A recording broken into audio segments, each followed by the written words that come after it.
Good morning dear students, welcome to my next lecture. In today's lecture, we will study our chapter number 4 of political science and the chapter name is growing up as boys and girls. कि कैसे हम as a boy और as a girl grow होते हैं. So basically in this chapter, majorly we cover these points. Growing up in Samoan in the 1920s, growing up male in Madhya Pradesh in 1960s, valuing housework and lives of domestic workers. So basically we will cover in today's chapter these all points. So being a boy or a girl is an important part. तो being अगर हम boy हैं या girl हैं तो हमारी life means ये हमारी आइडेंटिटी है और हमारी आइडेंटिटी हमारी लाइफ का एक इम्पॉर्टेंट पार्ट है. So like previous chapter we studied about the discrimination between girls and boys. Previous chapter में हमने देखा था कि गर्ल्स और बॉयज के बीच में जो डिस्क्रिमिनेशन किया जाता है वो हमारा जब बर्थ होता है तभी से स्टार्ट हो जाता है. लाइक हॉस्पिटल में जब हमारा बर्थ होता है तभी हमें कहा जाता है कि गर्ल हुई है या बॉय हुआ है.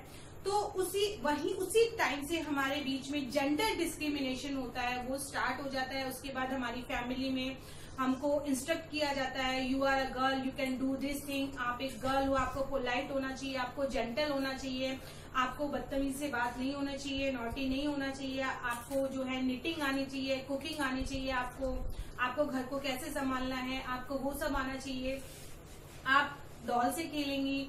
और बॉय से जनरली एक्सपेक्ट किया जाता है कि आप बॉय हैं, आपको फिजिकली स्ट्रांग होना है, आप घर से बाहर जा सकते हैं, आप अपने फ्रेंड्स के साथ जितना टाइम चाहे खेल सकते हैं. आपको फिजिकली स्ट्रांग होने के साथ आपको स्टडीज में भी अच्छा होना है क्योंकि आगे आपको जॉब करनी है और अपनी फैमिली के लिए आपको जॉब चाहिए ही चाहिए. तो इस तरह से हम एक्सपेक्ट करते हैं. इसके अलावा कुछ इमोशनल एक्सपेक्टेशंस भी हमारे होते हैं कि लाइक अगर बॉय अगर कहीं गिर जाता है या उसको कोई इंजरी होती है तो जनरली सी आपने बेसिकली हमने प्रीवियस चैप्टर में भी डिस्कस किया था. तो हम उससे कहते हैं कि why you are crying, you are a boy, don't cry like a girl. कि अब तो बॉय हो, गर्ल की तरह क्यों क्राई कर रहे हो. तो बेसिकली हमारे माइंड में क्या रहता है कि ओनली गर्ल कैन क्राई, कि गर्ल ही क्राई कर सकती है. बट इमोशंस तो सबके अंदर हो सकते हैं. बट हमारी सोसाइटी जो है, हमारी फैमिली जो है, हमें चाइल्डहुड से ही हमें फीड करती है कि हम बॉय हैं तो हमें रोना नहीं है. और गर्ल्स अपने इमोशंस को कंट्रोल नहीं कर पाती हैं तो वो रो सकती हैं क्योंकि वो गर्ल है. Okay. So we often grow up thinking that these things are exactly the same everywhere. और ये सिर्फ हमारे यहाँ पर ही नहीं है, इंडिया के किसी भी पार्ट में या बहुत सारी अलग कंट्रीज में भी अगर हम जाते हैं तो वहाँ सभी जगह हमें ये डिस्क्रिमिनेशन देखने को मिलता है. गर्ल्स और बॉयज में बेसिकली जो जॉब अपॉर्चुनिटीज होती हैं कंपनीज वगैरह में वो भी प्रीफर की जाती हैं बॉयज को या मेल्स को क्योंकि उन्हें लगता है कि वो हार्डवर्क ज्यादा कर सकते हैं, फिजिकली स्ट्रांग होते हैं तो वो ज्यादा अच्छे तरीके से चीजों को हैंडल कर पाते हैं. तो ये उसके अलावा जो स्टेटस होता है मीन्स जो इनकम होती है, जो सैलरी होती है उसमें भी डिस्क्रिमिनेशन किया जाता है. तो एवरीवेयर हमें इस टाइप का डिस्क्रिमिनेशन गर्ल और बॉय के बीच में देखने को मिलता है. So we will try and answer this question in this chapter कि ये डिस्क्रिमिनेशन क्यों होता है. हम इस चैप्टर में ट्राई करेंगे, कोशिश करेंगे जानने की. So we will also look at how the different roles assigned to boys. जैसे मैंने आपको बताया कि क्या क्या different roles होते हैं जो boys को assign किए जाते हैं कि आप boy हैं, आपको ये काम करने हैं, आप girl हैं, you can do these things. तो वुमेन का जो रोल होता है बेसिकली उसको लेस वैल्यू वर्क माना जाता है. जो भी वर्क वुमेन करती है लाइक हाउस होल्ड वर्क करती है उसको लेस वैल्यू वर्क माना जाता है. अगर वो कंपनी में भी काम कर रही है वहां भी उसको लेस सैलरी प्रोवाइड कराई जाती है. तो इस बेसिस पे हमारे डिस्क्रिमिनेशन क्रिएट किया जाता है. So let's start with our first topic, that is growing up in Samoa in the 1920s. So basically it is an island name. Island का name है. So the Samoan Islands are part of large group of small islands in southern part of Pacific Ocean में एक island है, उसी का एक part है Samoan Island. And 1920 में जो रिसर्च हुई थी उसकी अकॉर्डिंग रिपोर्ट में बताया गया कि जो चिल्ड्रंस हैं डिड नॉट सोसाइटी के जो चिल्ड्रंस है बेसिकली वो स्कूल नहीं जाते हैं. They learn many things such as how to take care of children और हाउस होल्ड वर्क. और इस रिसर्च में ये बताया गया कि उन चिल्ड्रंस को जो है सिखाया जाता है कि कैसे बच्चों की देखभाल करनी है, कैसे घर के काम करने हैं, और बेसिकली सभी चिल्ड्रंस को नहीं, मेजरली ये चीजें सिखाई जाती हैं गर्ल चाइल्ड को। गर्ल चाइल्ड को ये सिखाया जाता है कि आपको घर पे रहना है, अगर मम्मी काम पे जाती है तो आपको घर कैसे संभालना है, अगर आपके छोटा भाई बहन है तो उसकी टेक केयर आपको कैसे करनी है, खाना कैसे बनाना है, आपको घर को साफ कैसे रखना है। तो सैमुअल आइलैंड का इन्होंने एग्जाम्पल लेके आपके बुक में ये चीज बताई है कि वहां पर इस तरह की सिचुएशन है कि ओल्डर जो चिल्ड्रन होता है बेसिकली हाउस होल्ड वर्क और older children and from adult. Fishing was a very important activity. वहाँ बेसिकली जो पीपल्स होते हैं फिशिंग में इंगेज होते हैं, फिशिंग वर्क वो करते हैं। यंग पीपल्स जो होते हैं वो लॉन्ग फिशिंग एक्सपेडिशंस के लिए जाते हैं, मीन्स लॉन्ग टूर्स पे जाते हैं, वहां से मछलियां पकड़ के लाते हैं, डिफरेंट पॉइंट से मछलियां पकड़ के लाते हैं। And they learn these things, और ये जो चीजें वो सीखते हैं बचपन से ही उनको सिखाई जाती है कि कैसे फिशेस को आपको कैच करना है। तो बेसिकली आइलैंड जो होते हैं वहां पर मेन वर्क हमारा फिशिंग ही होता है। So as soon as baby could walk, जब बेबी चलने लगता है, मदर और अडल्ट जो होते हैं वो उसकी देखभाल के लिए ज्यादा टाइम तक घर पे नहीं रह पाते क्योंकि उनको वर्क करने के लिए बाहर जाना होता है। तो जो ओल्डर चिल्ड्रन होता है बेसिकली यंग चिल्ड्रन जो होता है 5 ईयर्स का हो जाता है तो उसको उसकी रेस्पॉन्सिबिलिटी वो प्रोवाइड करा देते हैं कि आप इसकी अब रेस्पॉन्सिबिलिटी लीजिए और आप इसको संभालिए, हम बाहर जा रहे हैं। So both boys and girls look after their younger siblings. और जो मीन्स समोआ आइलैंड है, यहाँ पर जो मेजरली होता है कि मैंने आपको बताया था अभी, गर्ल्स तो मेजरली करती हैं। यहाँ पर समोआ आइलैंड में बॉयज हो चाहे वो गर्ल हो 5 ईयर का होते ही अगर उसका कोई और सिबलिंग है, उसका कोई छोटा भाई बहन है तो उसे रेस्पॉन्सिबिलिटी दे दी जाती है कि ही और she can take care of their sibling, अपने सिबलिंग्स की टेक केयर करें।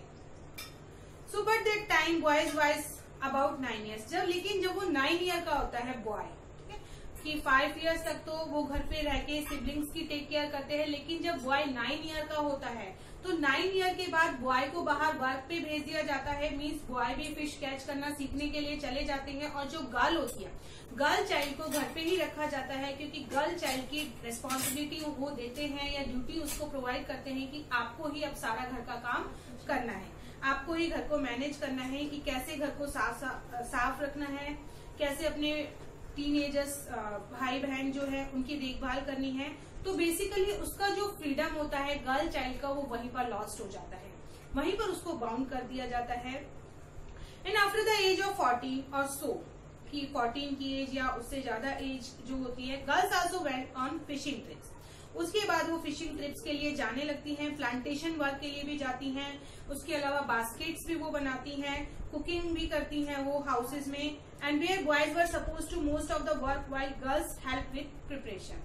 और बेसिकली बॉयज जो होते हैं सिर्फ जस्ट घर में जो बाकी जो काम होते हैं उनके प्रिपरेशन में हेल्प करते हैं। जैसे अगर वीविंग बास्केट करनी है तो उसके लिए जो मटेरियल है वो बॉयज उसे लाके प्रोवाइड कर रहे हैं, घर का जो सामान है वो बॉयज लाके उसे प्रोवाइड कर रहे हैं। तो इस टाइप का सिनेरियो हमें देखने को मिलता है समोआ आइलैंड में। 1920s की बात है ये, ठीक है। Now our next topic is growing up male in Madhya Pradesh. तो 1960s की बात करते हैं अब हम मध्य प्रदेश की। So the following is adapted from an account of experiences लिए गए मध्य प्रदेश के 1960s में कि क्या एक्सपीरियंस है, किस टाइप की वहां लाइफ लाइन है, इस टाइप से।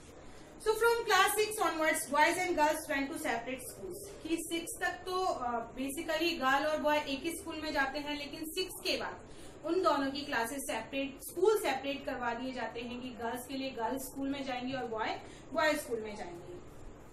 So girls school was design very differently from the boys school. और बेसिकली जो स्ट्रक्चर होता है गर्ल्स के स्कूल का या बॉयज के स्कूल का वो टोटली डिफरेंट होता है। They had a central courtyard where they played the total secularism and safety from outside world. Basically जो गर्ल्स होती हैं वो कवर्ड बाउंड्री में उनका स्कूल होता है, कवर्ड बाउंड्री के बीच में ही वो रहती है, मीन्स अंदर ही रहती है, जिससे वो वर्ल्ड से उनकी सेफ्टी हो सके और कोई आने जाने वाला उनको परेशान न करे। और जो बॉयज का स्कूल होता है बेसिकली एक लॉन्ग प्ले ग्राउंड होता है, जो स्पेस होती है स्कूल से अटैच एक लॉन्ग एरिया होता है जहां पर वो आराम से इजीली खोल सकते हैं, ओपन एरिया होता है उनका। So every evening once school was over. The boys watched as hundreds of schoolgirls crowded the narrow streets. As these girls walk on the street, they looked so purposeful. This is unlike the boys who used to street as a place to stand around idly. तो जब भी evening में छुट्टी होती है तो girls अपने group के साथ जाती है, तो बॉयज उनको वॉच करते हैं, उनको देखते हैं कि गर्ल्स जा रही है, उनको अलाउड है कि वो स्ट्रीट पे खड़े रह सके, अपने स्कूल के बाद रुक सके और गर्ल्स को वॉच कर सके. But girls are not allowed, they have to move only after the school to house. So this was unlike the boys who use the street as a place to stand around, idling to play, try out crickets with their bicycles. Bicycles के साथ tricks करते हैं, street पे खड़े रहते हैं, बातें करते हैं, एक दूसरे पे कमेंट्स करते हैं. तो ये सब बॉयज को अलाउड है, बट गर्ल्स को अलाउड नहीं है. सिंपली उनको straight to how means school के बाद स्ट्रेट फॉरवर्ड उनको घर पहुंचना होता है. ग्रुप्स मेंटेन नहीं कर सकती, अपने ग्रुप में बातें नहीं कर सकती है, उनको टीज किया जाता है. वो सभी वो चीजें सुनती हैं लेकिन कुछ भी वो बोलती नहीं है और अपने सीधे घर की साइड जाती है. This is the scenario of Madhya Pradesh in 1960s की बात है ये. So after reading the 2 example, ये जो 2 एग्जाम्पल हमने पढ़े कि सैमुअन जो आइलैंड है और मध्य प्रदेश है, सैमुअन आइलैंड में हमने देखा था कि 5 इयर्स तक जो है अपने सिबलिंग्स की टेक केयर करते हैं. 9 इयर्स के बाद जो बॉय चाइल्ड होता है वो बाहर के वर्क करता है, गर्ल्स हाउस होल्ड वर्क करती है.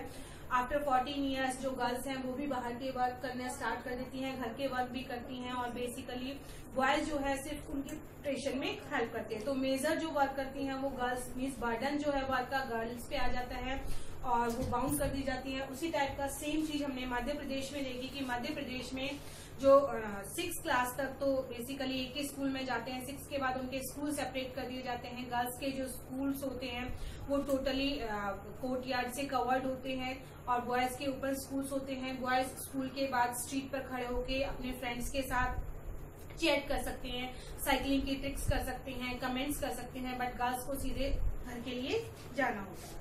तो इससे हमारे ये जो 2 एग्जाम्पल्स हमने अभी स्टडी किए, इनसे हमारे क्लियरली रियलाइज होता है कि हमारी सोसाइटी में जो है कितना डिस्क्रिमिनेशन करते हैं हम बॉयज में और गर्ल्स में. कि गर्ल्स को हम बहुत सारी चीजें जो है अलाउड नहीं करते हैं बट गर्ल्स को, बट बॉयज को वही सारी चीजें करना अलाउड होता है.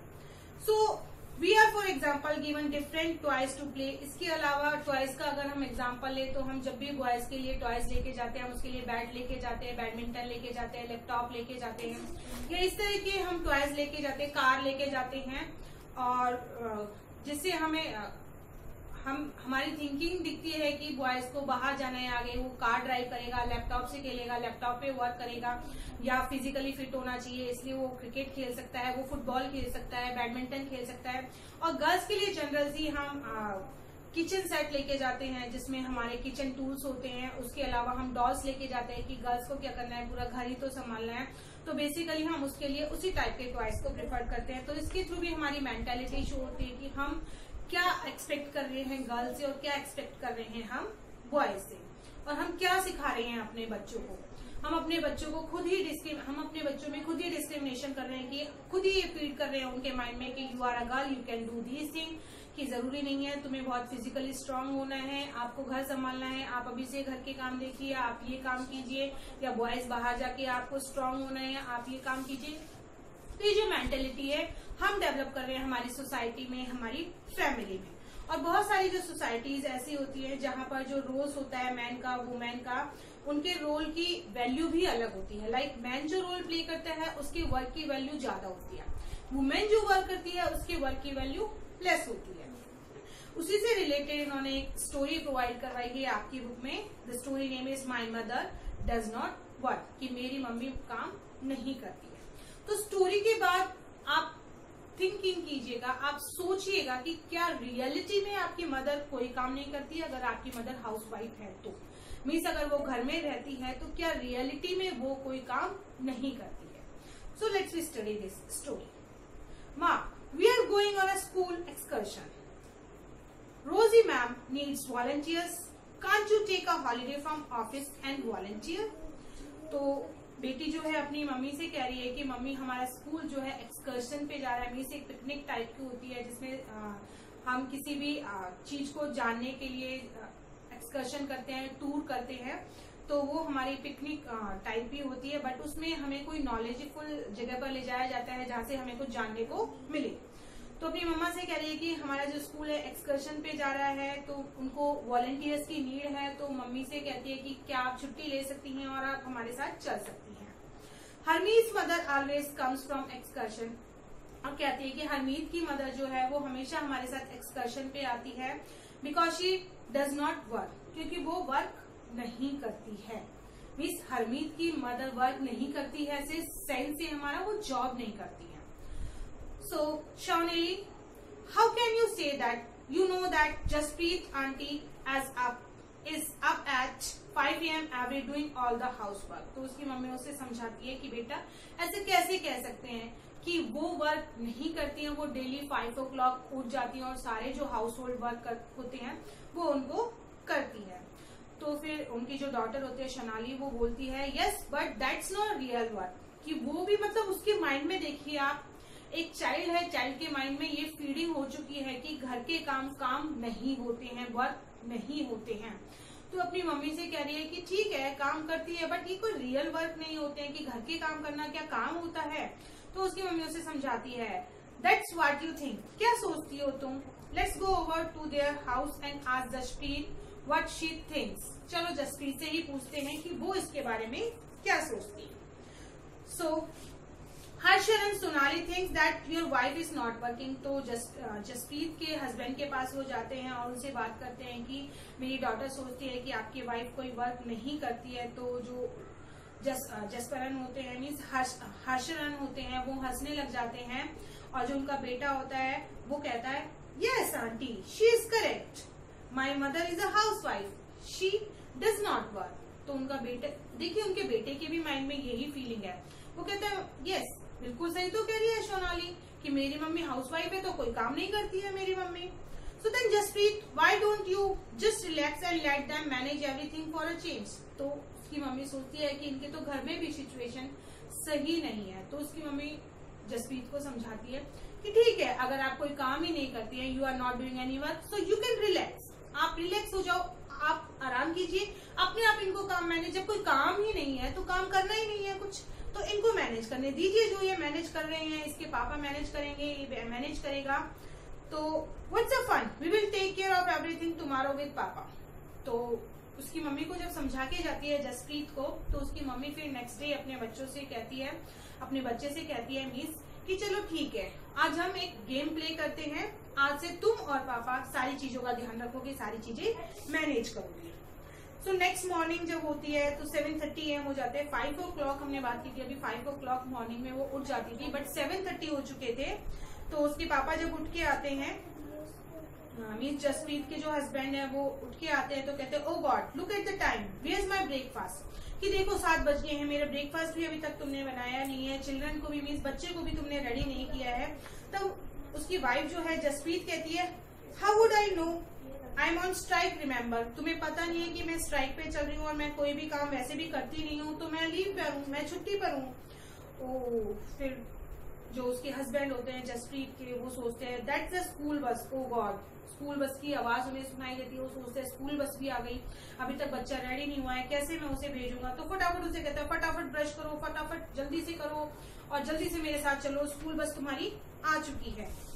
So oh no forget about that, what about the kids lunch box. तो उसे फटाफट उसे कपड़े पहना के और उसे बस की साइड ले जाने लगते हैं। तो मम्मी पीछे से कहती है कि इसका लंच बॉक्स कहाँ है, लंच बॉक्स तो आपने दिया ही नहीं है उसे। वो कहता है ओ लंच बॉक्स देना तो मैं भूल ही गया।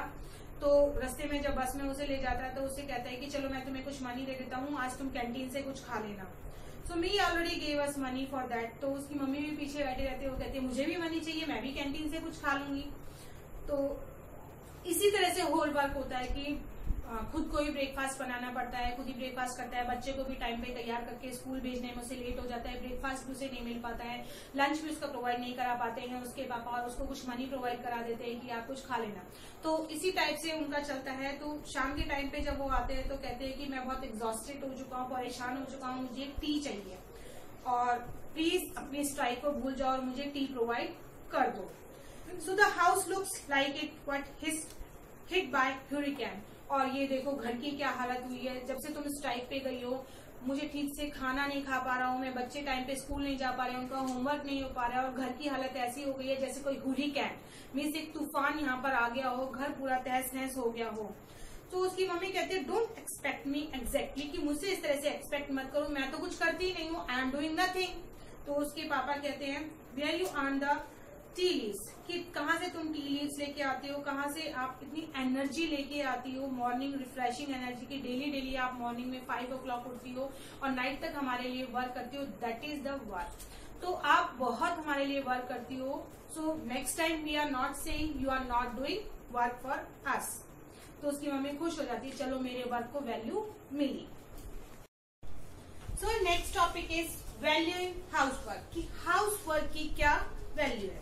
जैसे हमने अभी देखा कि हरमीत की फैमिली है, they did not think that the work of Jaspreet did within the house was real work. जैसे वो सोचती है कि जसप्रीत जो घर में काम करती है वो रियल वर्क नहीं है। इट मीन्स हाउस वर्क जो होते हैं, हाउस होल्ड वर्क जो होते हैं, उनको वैल्यू प्रोवाइड नहीं होती है। मीन्स हम सोचते हैं कि वो लो वैल्यू वर्क है, कि वो तो कोई काम ही नहीं है, कि वो तो जस्ट ऐसे ही नॉर्मली से होने वाले काम है, तो उनको हम एज अ वर्क काउंट नहीं करते हैं। So this feeling is not unique to their family. और ये जो फीलिंग थी कि जसमीत जो वर्क करती है घर में उसकी कोई वैल्यू नहीं है, वो तो रियल वर्क नहीं है, ये सिर्फ जसमीत की ही फैमिली की थिंकिंग नहीं थी। ऑलमोस्ट ऑल ओवर कंट्री में सभी पीपल्स इस टाइप की थिंकिंग रखते हैं कि जो घर में काम करते हैं उसकी कोई वैल्यू नहीं होती है। लाइक घर में जो वर्क होते हैं, केयर गिविंग टास्क जो होते हैं, looking after the family, children, elderly, sick members जो होते हैं, इन सब की जो केयर होती है, this is not a work, कि ये रियल मीनिंग में वर्क नहीं है, ये तो जस्ट ऐसे ही काम कर लिया जाता है। सो इनको डी वैल्यूज दी जाती है। तो ये हमारी वर्क है कि हाउस होल्ड वर्क है, उनको हम ज्यादा अच्छा नहीं मानते और उनको ज्यादा ये कहते हैं कि ये तो कोई वर्क ही नहीं है, रियल वर्क ही नहीं है। बेसिकली वर्क जो करते हैं वो मेंस करते हैं, या जो जॉब पे जाते हैं बेसिकली वो ही वर्क होती है। सो इसी से रिलेटेड एक एग्जांपल दिया गया है लाइव्स ऑफ डोमेस्टिक वर्कर्स, कि डोमेस्टिक वर्कर्स मीन्स हमारे जो हेल्पर्स होते हैं घर में, जो वर्क करने के लिए आते हैं, हमारी क्लीनिंग है, डिश वॉश का जो वर्क है हमारा, ठीक है, साफ सफाई का जो वर्क है वो करने के लिए जो हमारे घर पे आते हैं उनको डोमेस्टिक वर्कर्स कहते हैं। तो उनकी एक स्टोरी दी गई है कि in the story about Harmeet mother was not the only one who, की हमें पता चलता है इस स्टोरी के थ्रू कि हरमीत की मदर ही नहीं है जो ये हाउस होल्ड वर्क करती है, उसके अलावा lot of work was done by Mangala, कि मंगला भी एक ऐसी ही वर्कर है जो डोमेस्टिक वर्कर है, डोमेस्टिक हेल्पर है। और बहुत सारे वर्क पर्टिकुलरली टाउन्स में, सिटीज में एम्प्लॉयज जो होते हैं डोमेस्टिक वर्कर्स होते हैं और वो सभी हाउस होल्ड वर्क के लिए जाते हैं। तो उन वर्क में वो cleaning, washing clothes, dishes, cooking, looking after the young childrens, elder members जो होते हैं उनकी टेकिंग केयर, वो सब वर्क वो करते हैं। और कई बार जो यंग बॉय और यंग गर्ल्स जो होते हैं, यंग बॉय और गर्ल्स जो एम्प्लॉयड होते हैं वो भी ये वर्क करते हैं अपने इनकम के लिए या एक्स्ट्रा इनकम के लिए वर्क वो करते हैं।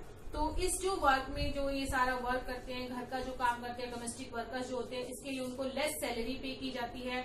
उनके साथ जो बिहेव है वो अच्छा बिहेव नहीं किया जाता है, उनको ह्यूमिलेट किया जाता है, इंसल्ट किया जाता है और उनसे कहा जाता है what you are doing nothing, कि आप करते ही क्या है, सारा दिन एक झाड़ू पोछा बर्तन यही तो करते हैं, इसके अलावा आप करते ही क्या है।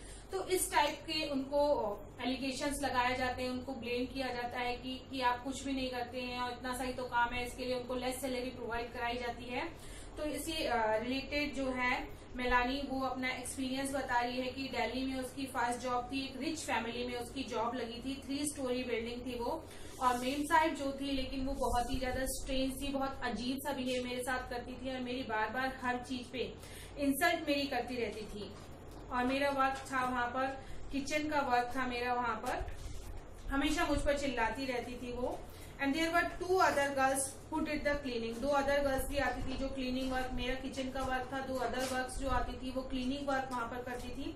तो मेरा जो टाइम स्टार्ट होता था 5 o'clock, मैं ब्रेकफास्ट बना के देती थी, उसके बाद मैं लंच बनाती थी, मैं डिनर बनाती थी, फिर मैं घर पे जाती थी, अपने घर के जो वर्क होते थे वो खत्म करती थी। तो एक दिन जब मैं ब्रेकफास्ट बना रही थी तो 2 गर्ल्स जो थी उन गर्ल्स को भी भूख लगी, तो उन्होंने डिमांड की कि 2 एक्स्ट्रा चपाती बना दो। तो मैंने उनको 2 एक्स्ट्रा चपाती बना के दी, क्योंकि मॉर्निंग से मैं आई हुई थी तो मुझे भी भूख लग रही थी, तो 1 एक्स्ट्रा चपाती मैंने अपने लिए भी बना दी थी। तो तो देखिए कि मुझे चाहे कितनी भी भूख लगे, ठीक है, उस दिन मैंने बना ली थी, लेकिन डेली ये पॉसिबल नहीं हो पाता कि मैं वहां से ब्रेकफास्ट कर लूं। अगर मैं ऐसा करती तो मेरी जो मेम साहब थी वो मुझे कॉल करती थी, तो इससे मुझे बहुत गुस्सा भी आता था, मैं ह्यूमिलेट भी फील करती थी। But we are not having other option, हमारे पास अदर ऑप्शन नहीं होता है और हमें वो वर्क मजबूरन करना पड़ता है, क्योंकि हमारी इनकम नहीं होती है। हमें अपने घर को चलाने के लिए, अपने घर को, फैमिली को सपोर्ट करने के लिए ये सब वर्क करने पड़ते हैं। एंड ये जो वर्क होते हैं बहुत हार्ड वर्किंग वर्क होते हैं, लेकिन फिर भी इनकी वैल्यू नहीं होती है हमारे सोसाइटी में। सब सोचते हैं कि ये जो वर्क होते हैं रियल वर्क होते ही नहीं है, तो इनसे किसी का ज्यादा प्रॉफिट नहीं होता है। So in fact we commonly term house work, basically हम हाउस वर्क जो होते हैं उसमें बहुत सारे वर्क्स, हम कहते हैं सिर्फ हाउस होल्ड वर्क ये करती है। वो ये नहीं जानते हैं कि हाउस होल्ड वर्क में कितने टाइप के टास्क इंक्लूड होते हैं। हाउस होल्ड वर्क में हमारे पूरा क्लीनिंग है, ठीक है ना, डिश वॉश है, कुकिंग फूड है, हमारा taking care of the childrens है, चिल्ड्रन का लंच बनाना है, ब्रेकफास्ट बनाना है, डिनर बनाना है, घर को मैनेज रखना है, जो एल्डर पीपल्स है उनकी केयर करनी है। तो different kind of task include in house hold work, कि डिफरेंट टाइप के टास्क करने के बाद भी हमसे ये कहा जाता है कि हम हाउस होल्ड मीन्स हम करते ही क्या है। और सेम कंडीशन जो रूरल एरियाज में जो पीपल रहते हैं, जो वुमेन्स रहती है उनकी है। रूरल पीपल्स जो बेसिकली वुमेन्स होती हैं उनको भी बहुत हार्ड वर्क करना पड़ता है। पहले तो वाटर फेचिंग के लिए मीन्स पानी के लिए उनको बहुत लॉन्ग डिस्टेंस पे जाना पड़ता है, वहां से वो पानी लेके आती हैं। उसके बाद घर के सारे काम जो हाउस होल्ड वर्क सारे करती हैं। उसके बाद गांव में बेसिकली गैस स्टोव वगैरह नहीं होते हैं, तो चूल्हे पे रोटी बनाते हैं, तो उसके लिए जो फायर वुड्स होती हैं, लकड़ियां होती हैं, वो कलेक्शन उन्हें करके लाना होता है। तो सारा वर्क जो होता है बहुत ही टायरिंग होता है, बहुत लॉन्ग डिस्टेंस की जर्नी भी उस सारे वर्क के लिए उनको करनी पड़ती है। Then also we are saying you are doing nothing, फिर भी उनको ये सुनने को मिलता है या हम ये कहते हैं कि आप क्या करते हैं, आप कुछ भी नहीं करते हैं। क्योंकि जो केयर गिविंग वर्क होता है उसको हम रिकॉग्नाइज ही नहीं करते हैं एज अ वर्क, उसको हम एज अ वर्क काउंट ही नहीं करते, रिकॉग्नाइज ही नहीं करते हैं। हमारी नजर में वो कोई काम है ही नहीं। अगर आप जंगल से लकड़ियां ला रहे हो, खाना बना रहे हो, बच्चों की देखभाल कर रहे हो, it is not a work. तो ये जो है हमारा मेंटेलिटी है, ये हमारे बचपन से हमारे माइंड में फीड कर दी जाती है कि ये तो वुमेन्स का काम ही है, घर के काम करना तो वुमेन की ड्यूटी है, ये वही काम करेगी। So below is same data, एक नीचे डाटा दिया हुआ है, स्पेशल स्टडी की गई थी एक सेंट्रल स्टैटिकल ऑर्गेनाइजेशन के थ्रू। उसमें बताया गया था 1998 से 99 तक ये डाटा प्रोवाइड कराया गया है कि कितने पीपल्स, मेंस कितने हमारे जो वर्क करते हैं, वुमेन्स कितनी करती हैं और उनको कितनी सैलरी पे की जाती है। सो हरियाणा और तमिलनाडु का डाटा है ये। हरियाणा में बेसिकली जो women paid hours per week means paid hours means working hours जो उनकी कंपनीज में होते हैं 23 पेड आवर्स वर्क करती है। तमिलनाडु में 19 आवर्स करती हैं और अनपेड होते हैं 30 आवर्स, 30 अनपेड वर्किंग आवर्स जिसके लिए उनको पे नहीं किया जाता। It means house hold work. तो हाउस होल्ड वर्क 30 आवर्स करती है, वो 35 आवर्स तमिलनाडु में करते हैं। तो वुमेन का जो टोटल होता है वो काउंट नहीं किया जाता है कि कुछ नहीं करती है, तो उनका जो टोटल वर्क है वो काउंट ही नहीं किया जाता है। जबकि मैन जो है हमारे पर वीक जो वर्क करते हैं हरियाणा में 38 और तमिलनाडु में 40 आवर्स, और अनपेड जो वर्क होते हैं 2 और 4 आवर्स का अनपेड वर्क होता है। और मैन का जो टोटल होता है इस तरह से हमारा होता है 40 आवर्स हरियाणा में और तमिलनाडु में 44 आवर्स। और वुमेन का आप देखेंगे अगर काउंट करके तो 53 आवर्स हो रहा है। वो मैन का हो रहा है 40 आवर्स, वुमेन का हो रहा है 53 आवर्स हो रहा है हमारा हरियाणा में। फिर भी हम कहते हैं कि वुमेन करती क्या, कि मैन से ज्यादा वर्क वो कर रही है, सैलरी जो उन्हें मिल रही है लेस सैलरी उन्हें मिल रही है, हार्ड वर्क ज्यादा करना पड़ रहा है, सोसाइटी में जो रिस्पेक्ट है वो मैन को ज्यादा मिल रही है, और हार्ड वर्क कौन कर रहा है, वुमेन्स कर रही है। So women's work and equality, this is our last topic, women's work and equality. So as we have seen the low value attach to women's, की वुमेन के साथ जैसे अटैच कर दिया गया है लो वैल्यू, कि वो जो वर्क करती है उस वर्क की कोई वैल्यू नहीं है, लो वैल्यू वो वर्क है। और इंडिविजुअली जो वर्क करती है अपनी फैमिली के लिए, वो फैमिली के लिए करती है, उसकी भी कोई वैल्यू नहीं होती है। केयर गिविंग वर्क बेसिकली वो अपनी फैमिली के लिए करती है। So it is a part of larger system, और यही पार्ट है हमारा जो इनइक्वालिटी क्रिएट करता है हमारी सोसाइटी में, कि मैन का जो वर्क है बेसिकली वो जॉब है, वुमेन का जो वर्क है वो केयर गिविंग वर्क है, तो वुमेन के वर्क की कोई वैल्यू नहीं है। तो यहीं से हमारा सोसाइटी में डिस्क्रिमिनेशन स्टार्ट हो जाता है कि वुमेन इतनी मीन्स हमने अभी जो डाटा देखे थे उसके अकॉर्डिंग वुमेन मैन से ज्यादा वर्क कर रही है, फिर भी उसके वर्क को वैल्यू प्रोवाइड नहीं हो रही है, या उसके साथ जो बिहेव है वो ज्यादा अच्छा बिहेव नहीं किया जा रहा, उसके साथ अच्छे से डील नहीं किया जाता है, उसकी इंसल्ट की जाती है। तो इन्हीं सब चीजों को देखते हुए गवर्नमेंट ने हमारे कुछ रूल्स रेगुलेशंस बनाए हैं, जिसके थ्रू जो वुमेन है सोसाइटी में उनको एक रेस्पेक्ट मिल सके, उनके वर्क को वैल्यू मिल सके। तो उसके लिए गवर्नमेंट ने जैसे मेल और फीमेल में जो डिस्क्रिमिनेशन है उसको मिटाने के लिए बेसिकली जो काफी फीमेल्स ऐसी होती हैं जो जॉब पे नहीं जा पाती हैं ड्यू टू द बेबी, ठीक है ना, छोटे बच्चे के कारण, किड्स के कारण जॉब पे नहीं जा पाती है। तो उसके लिए गवर्नमेंट ने आंगनवाड़ीज ओपन किए हैं। उन आंगनवाड़ीज में बेसिकली वो अपने बेबी को वहां पर छोड़ सकती हैं और टेंशन फ्री होके जॉब पर जा सकती हैं, जिससे उनके वर्क को भी रिकॉग्नाइज किया जा सके। उसके अलावा आंगनबाड़ीज में बेसिकली 30% जो होती है वुमेन्स को जॉब दी जाती है, जिससे उनको एक जॉब वहां पर भी प्रोवाइड हो सके और वो अपने ऊपर डिपेंडेंट हो सके। तो कई बार ये भी माना जाता है कि वो तो डिपेंडेंट रहती हैं मेल्स पर बेसिकली, ठीक है, दूसरों पर डिपेंडेंट रहने वाली हैं, तो इंडिपेंडेंट नहीं होती हैं, इसलिए उनके वर्क को लेस वैल्यू दी जाती है। तो गवर्नमेंट ने आंगनवाड़ीज ओपन की जिससे वो डिपेंडेंट नहीं रहे और इंडिपेंडेंट बन सके, या फिर खुद जॉब पे अपने बच्चे को वहां पर रख के खुद जॉब पे जा सके, जिससे भी वो इंडिपेंडेंट बन सकती है। उसके अलावा गवर्नमेंट ने गर्ल्स के लिए भी कुछ स्पेशल स्कूल्स ओपन किए हैं और बेसिकली जो वुमेन्स बाहर जाना चाहती हैं वो इजीली आंगनवाड़ीज में जा सकती हैं। बहुत सारी विलेजेस में गवर्नमेंट ने इस तरह की आंगनवाड़ीज ओपन की हैं।